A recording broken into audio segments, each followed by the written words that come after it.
चुनौती बन के खड़ा है, चीन आपके सामने चुनौती बन के खड़ा है। क्या इस तरह के सड़कों का निर्माण करके आप ट्रांसपोर्ट की व्यवस्था को शुद्ध करेंगे या फिर देश को विकसित राष्ट्रों की श्रेणी में खड़ा कर पाएंगे? देखिए, आपने बहुत जेन्युइन मुद्दा आपने छेड़ दिया, बहुत गंभीर विषय है इसको थोड़ा गौर से करने वाली बात है। गौर करने वाली बात है कि आप अमेरिका की तुलना भारत से कर दिए। अमेरिका में जो चुनाव लड़ा जाता है वहां पर विषय होता है अपने नेशन फर्स्ट, और हमारे भारत में जो चुनाव लड़ा जाता है वो होता है जनता फर्स्ट। तो जनता को खुश करने के लिए जो जनप्रतिनिधि होते हैं वो दारू और मुर्गा और 500 रुपए की व्यवस्था करते हैं।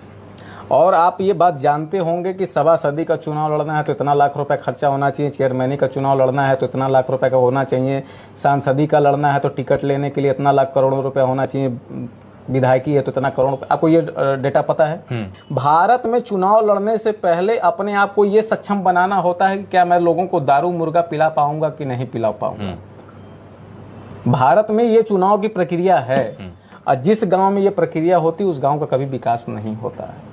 लेकिन वहां पर जब ये विषय आ जाता है कि मुझे चुनाव जीतने के लिए जनता को दारू और मुर्गा खिलाना पड़ेगा, तो आप समझ सकते हैं कि समाज सेवा से पहले वो व्यवस्था करने में लग जाएगा कि मैं व्यवस्था कहां से करूं। तो आप समझ सकते हैं कि रोड से वो व्यवस्था करेगा, सरकारी भवन से व्यवस्था करेगा। आप किसी भी गांव में चले जाइए, वहां पर आपको सफाई कर्मचारी वाले काम करते हुए नहीं नजर आएंगे। जानते हैं क्यों? क्योंकि जो वहां के प्रधान हैं उनका ये काम है कि मुझे 5 साल में फिर दोबारा चुनाव लड़ने के लिए मुझे दारू की व्यवस्था करनी है। तो वो सफाई कर्मचारी को भी काम नहीं करने के लिए कहता है, और कहते हैं कि महीना में जो तुम्हारा जो बनेगा उसमें से हमको इतना कमीशन चाहिए। अब बताइए, जो सफाई कर्मचारी अगर कमीशन दे दिया तो फिर सफाई वो क्यों करेगा? नहीं करेगा। जो सचिव बिना आपके गांव में आए, बिना कोई योजना पास किए, जब वो बैठ करके सैलरी ले रहा है तो वो आपके गांव में क्यों आएगा? जब जो आपको एक बहुत बड़ा भ्रष्टाचार मैं उजागर करना चाह रहा हूं आपके प्लेटफॉर्म पे, गांव में पंचायत भवन नहीं है।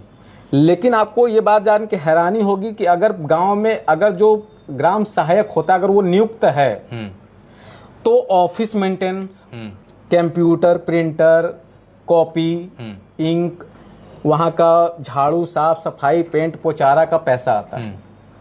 लगभग 50,000 से 2 लाख रुपए तक का पैसा आता है, हर साल आता है।